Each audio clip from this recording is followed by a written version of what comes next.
ಜಾಗತಿಕವಾಗಿ ತಂತ್ರಜ್ಞಾನ ಎಷ್ಟೇ ಮುಂದುವರೆದಿದ್ರೂ ಖದೀಮರ ಕಳ್ಳಾಟಕ್ಕೆ ಕಡಿವಾಣ ಹಾಕಲು ಮಾತ್ರ ಸಾಧ್ಯವಾಗ್ತಿಲ್ಲ. ಸಮಾಜದಲ್ಲಿ ಜನಜೀವನ ಎಷ್ಟೇ ಅಪ್ಡೇಟ್ ಆಗ್ತಿದ್ರೂ ವಂಚಕರು ಕೂಡ ಅಷ್ಟೇ ಅಪ್ಡೇಟ್ ಆಗ್ತಿದ್ದಾರೆ. ಇದು ಪೊಲೀಸ್ ಇಲಾಖೆಯನ್ನು ಕೂಡ ಬಿಟ್ಟಿಲ್ಲ. ಈ ಬಗ್ಗೆ ಒಂದು ರಿಪೋರ್ಟ್ ಇಲ್ಲಿದೆ. ಪೊಲೀಸ್ ಇಲಾಖೆ ಹೆಸರಲ್ಲಿ ಸೈಬರ್ ವಂಚನೆ, ಸಂಚಾರಿ ನಿಯಮ ಉಲ್ಲಂಘನೆ ಅಂತ ಮೆಸೇಜ್ ವಂಚನೆ. ಮೆಸೇಜ್ ಲಿಂಕ್ ಓಪನ್ ಮಾಡಿದ್ರೆ ನಿಮ್ಮ ಹಣ ಗುಳುಂ. ಯಾವುದಾದ್ರೂ ವಂಚನೆ ನಡೆದ್ರೆ ಪೊಲೀಸ್ ಅವರಿಗೆ ಮಾಹಿತಿಯನ್ನ ನೀಡ್ತೇವೆ. ದೂರಿನ ಮೇರೆಗೆ ಪೊಲೀಸರು ವಂಚಕರನ್ನ ಬಂಧಿಸಿ ಜೈಲಿಗಟ್ತಾರೆ. ಆದ್ರೆ ಪೊಲೀಸ್ ಇಲಾಖೆಯ ಹೆಸರಲ್ಲೇ ವಂಚನೆ ಮಾಡಿದ್ರೆ ಜನರು ಏನು ಮಾಡಲು ಆಗುತ್ತೆ? ಇದೊಂಥರ ಬೇಲಿಯೇ ಎದ್ದು ಹೊಲ ಮೇಯ್ದಂತೆ. ಹೌದು, ಇದೇ ರೀತಿ ಪ್ಲಾನ್ ಮಾಡಿಕೊಂಡು ವಂಚಕನೋರ್ವ ಜನ ಸಾಮಾನ್ಯರನ್ನು ವಂಚಿಸಲು ಹೋಗಿ ತಗ್ಲಾಕೊಂಡಿದ್ದಾನೆ. ಈ ಫೋಟೋದಲ್ಲಿ ಕಾಣುತ್ತಿರುವ ಯುವಕ ದೆಹಲಿಯ ಮಾಳವೀಯ ನಗರದ ಪಂಚಶೀಲ ವಿಹಾರದ ಗೌರವ್ ಮಕ್ವಾನ್. 25 ವರ್ಷದ ಈ ಯುವಕ ಪೊಲೀಸ್ ಇಲಾಖೆಯ ಲಾಂಛನ ಇರುವ ಡಿಪಿ ಹಾಕೊಂಡು ಆ ನಂಬರ್ನಿಂದ ಸಂಚಾರಿ ನಿಯಮ ಉಲ್ಲಂಘನೆ ಮಾಡಿದ್ದೀರಿ ಅಂತ ಮೆಸೇಜ್ ಕಳುಹಿಸಿ ವಂಚನೆ ಮಾಡಿ ಕೊನೆಗೆ ಪೊಲೀಸರಿಗೆ ಸಿಕ್ಕಿಬಿದ್ದಿದ್ದಾನೆ.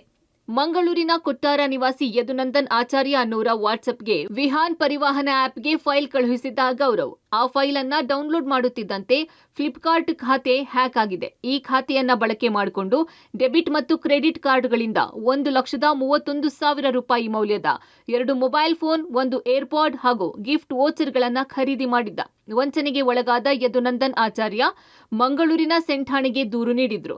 ತಕ್ಷಣ ಕಾರ್ಯಪ್ರವೃತ್ತರಾದ ಪೊಲೀಸರು ಫ್ಲಿಪ್ಕಾರ್ಟ್ ಕಂಪನಿಯಿಂದ ಮಾಹಿತಿ ಪಡೆದುಕೊಂಡು ಒಂದು ತಂಡ ದೆಹಲಿಗೆ ತೆರಳಿ ಆರೋಪಿ ಗೌರವ್ ಮಕ್ವಾನ್ನನ್ನ ಬಂಧಿಸಿದ್ದಾರೆ. ಕೊಟ್ಟಾರ ಚೌಕಿದಲ್ಲಿ ಒಬ್ಬ ಯದುನಂದನ್ ಆಚಾರ್ಯ ಅಂತ ಇದ್ದಾರೆ. ಈಸ್ ಸೇಲ್ಸ್ ಮ್ಯಾನ್ ಇನ್ ಅಪ್ಪಿ ಆಟೋ ಏಜೆನ್ಸಿ. ಅವ್ರ ಮೊಬೈಲ್ಗೆ ಒಂದು ಇದೇ ರೀತಿ ಮೆಸೇಜ್ ಬರ್ತದೆ. ಬೆಂಗಳೂರು ಸಿಟಿ ಪೊಲೀಸ್ ನ ಒಂದು ವಾಟ್ಸಪ್ DP ಇಂದ ಟ್ರಾಫಿಕ್ ಫೈನ್ ಕಟ್ಟೋದು ಬಾಕಿ ಇದೆ, ಈ APK ಫೈಲ್ ಡೌನ್ಲೋಡ್ ಮಾಡಿ ನೀವು ಫೈನ್ ಕಟ್ಟಬೇಕು ಅಂತ. So that was officially declared as Vahan ಮತ್ತು ಪರಿವಾಹನ್ APK ಫೈಲ್. ಸೊ ಇವರು ಡೌನ್ಲೋಡ್ ಮಾಡಿದ್ದಾರೆ. ನಂತರ ಮಾರನೇ ದಿವಸ ಅವರು ಫ್ಲಿಪ್ಕಾರ್ಟ್ ಅಕೌಂಟಲ್ಲಿ ಇಂದ 2 ಆಂಡ್ರಾಯ್ಡ್ ಫೋನ್, ಒಂದು ಏರ್ಪೋರ್ಟ್ ಆ್ಯಪಲ್ ಏರ್ಪೋರ್ಟ್ಸ್ ಆ್ಯಂಡ್ ಒಂದು 50,000 ಗಿಫ್ಟ್ ವೌಚರ್ದು ಡೆಲಿವರಿಗೆ ಮೆಸೇಜ್ ಹೋಯಿತು. ಸೊ ಇಮಿಡಿಯೇಟ್ಲಿ ಇವರು ನಮಗೆ ಬಂದು ಕಂಪ್ಲೇಂಟ್ ಕೊಟ್ಟಿದ್ದಾರೆ.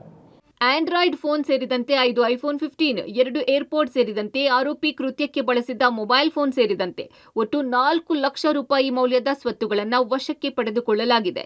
ಈತ ಇದೇ ರೀತಿಯಲ್ಲಿ ಹಲವು ಮಂದಿಗೆ ವಂಚಿಸಿದ್ದು ಬಯಲಾಗಿದೆ. ಸದ್ಯ ಈ ಸೈಬರ್ ಖದೀಮನಿಗೆ ನ್ಯಾಯಾಂಗ ಬಂಧನ ವಿಧಿಸಲಾಗಿದೆ. ನಮ್ಮ ಸೈಬರ್ ಸ್ಟೇಷನ್ ಅವರು ಇಮಿಡಿಯೇಟ್ಲಿ ಆ ಕೇಸ್ ರಿಜಿಸ್ಟರ್ ಮಾಡಿ ಟೆಕ್ನಿಕಲ್ ಇನ್ವೆಸ್ಟಿಗೇಷನ್ ಮಾಡುವಾಗ ನಮಗೆ ಸ್ವಲ್ಪ ಇಂಪಾರ್ಟೆಂಟ್ ಲೀಡ್ಸ್ ಸಿಕ್ಕಿತ್ತು. ಫ್ಲಿಪ್ಕಾರ್ಟ್ ಅಲ್ಲಿ ಸಂಪರ್ಕ ಮಾಡಿ ಅರ್ಧ ಡೆಲಿವರಿಗೆ ನಾವು ಇಮಿಡಿಯೇಟ್ಲಿ ನಿಲ್ಲಿಸಿದ್ದೀವಿ, ಗಿಫ್ಟ್ ವೌಚರ್ ಮತ್ತು ಏರ್ಪಾಡ್ಸ್. ಬಟ್ 2 ಆಂಡ್ರಾಯ್ಡ್ ಫೋನ್ ಆವಾಗ ಡೆಲಿವರ್ ಆಗಿತ್ತು. Then we came to know that the fraudster delivery address in Delhi. ಆವಾಗ ಇಮಿಡಿಯೇಟ್ಲಿ ನಮ್ಮ ಟೀಮನ್ನು ಫ್ಲೈಟ್ ಮುಖಾಂತರ ಟ್ರಾವೆಲ್ ಮಾಡಿ ಡೆಲ್ಲಿಗೆ ರೀಚ್ ಆಯಿತು. We lead the trap. His name is Gaurav Makwana. ಅವ್ರಿಗೆ ನಾವು ಇಂಟರೋಗೇಷನ್ ಮಾಡುವಾಗ ಮತ್ತು ಅವ್ರ ಮನೆಯದು ಸರ್ಚ್ ಮಾಡುವಾಗ ಈ 2 ಆಂಡ್ರಾಯ್ಡ್ ಫೋನ್ ಜೊತೆಗೆ ಇನ್ನೂ ಒಂದು 5 ಆ್ಯಪಲ್ ಐಫೋನ್ 15 ಮಾಡೆಲ್ಸ್ ಮತ್ತು ಏರ್ಪೋರ್ಟ್ಸ್ ಪ್ರೋ ಕೂಡ ಸಿಕ್ಕಿತು. With the help of Delhi police we took in custody and brought him to Mangaluru. ಒಟ್ಟಾರೆ ಜಾಗತಿಕವಾಗಿ ಮನುಷ್ಯ ಎಷ್ಟೇ ಬೆಳೆದರೂ ಜನಸಾಮಾನ್ಯ ವಂಚನೆಗೆ ಒಳಗಾಗುತ್ತಿರುವುದು ಮಾತ್ರ ತಪ್ಪಿಲ್ಲ. ವಂಚಕರು ನಾನಾ ರೀತಿಯಲ್ಲಿ ಜನಸಾಮಾನ್ಯರನ್ನು ವಂಚಿಸಲು ಪ್ರಯತ್ನಿಸುತ್ತಿರುವುದಂತೂ ಸುಳ್ಳಲ್ಲ. Sukhpal Polali, public TV, Mangaluru.